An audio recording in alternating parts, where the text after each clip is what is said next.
Assalamualaikum warahmatullahi wabarakatuh. Saya Ahmad Nur Al-Muhayya dari kelas 11 IPS 3. Di sini saya akan menjelaskan tentang pengertian mitigasi bencana. Yaitu pengertian mitigasi bencana alam mencakup 3 hal penting, yaitu mitigasi, adaptasi bencana alam, dan penanggulangan bencana.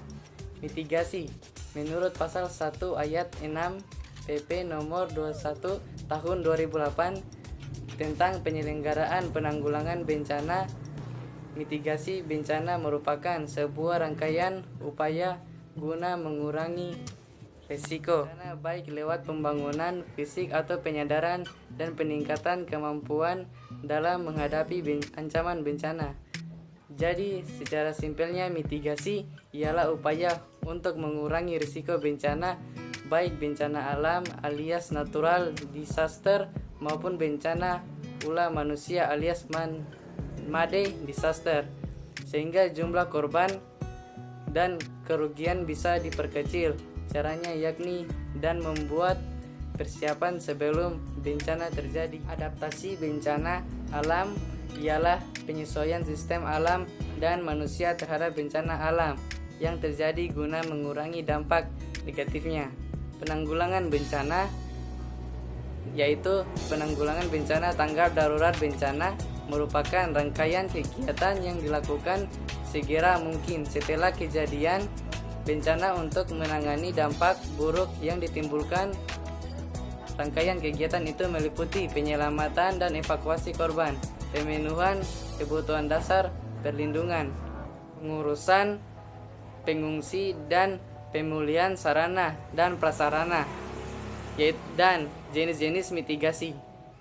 Nah, mitigasi ini dibagi menjadi 2 jenis, yakni mitigasi struktural dan mitigasi non-struktural. Apa bedanya?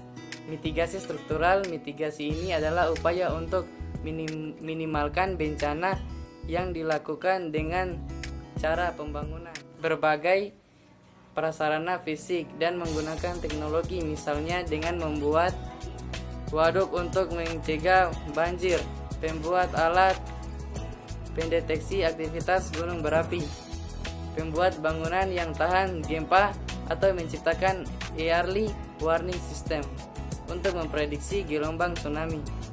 Sedangkan mitigasi non-struktural, mitigasi ini adalah upaya untuk mengurangi dampak bencana selain dari cara-cara seperti membuat kebijakan peraturan, contohnya UU PB atau Undang-Undang Penanggulangan Bencana, sebagai upaya non-struktural dalam bidang kebijakan pembuatan tata ruang untuk aktivitas lain yang berguna bagi penguatan kapasitas warga.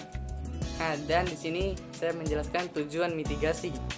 Lantas, selain upaya mengurangi risiko bencana, apa sih tujuan lain dari mitigasi? Yaitu 1. Minimalisir risiko korban, 2.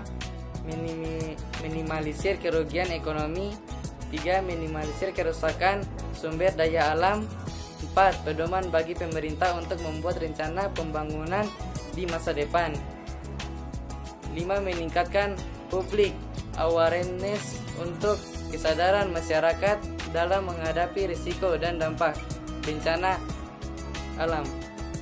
6. Membuat masyarakat merasa aman dan nyaman. Di sini menjelaskan juga kegiatan dalam mitigasi, yaitu lantas apa saja yang dilakukan selama kegiatan dalam mitigasi bencana, yaitu 1. Mengenal dalam memantau risiko bencana, 2. Membuat perencanaan partisipasi penanggulangan bencana, 3. Memberi awareness bencana bagi warga sekitar, 4. Mengidentifikasi dan mengenal sumber ancaman bencana, dan yang kelima, memantau penggunaan teknologi tinggi dan pengelola sumber daya alam. Prinsip dalam mitigasi. Berikut ini prinsip dalam mitigasi melakukan mitigasi. 1. Bencana yang terjadi adalah pelajaran saat terjadi bencana berikutnya butuh kerjasama berbagai pihak, dilaksanakan secara aktif, harus lebih mendahulukan kelompok rentan supaya menghindari lebih banyak korban jatuh, dan harus selalu dipantau dan dievaluasi supaya hasil efektif. Bencana yang sering terjadi yaitu angin kencang, kebakaran hutan dan lahan, kekeringan, banjir, gelombang pasang, tsunami, tanah longsor, gempa bumi, letusan gunung berapi, gas beracun. Jadi itu saja yang saya bisa jelaskan. Bila ada kesalahan dan kekurangan mohon dimaafkan. Wabillahi taufiq wal hidayah. Wassalamualaikum warahmatullahi wabarakatuh.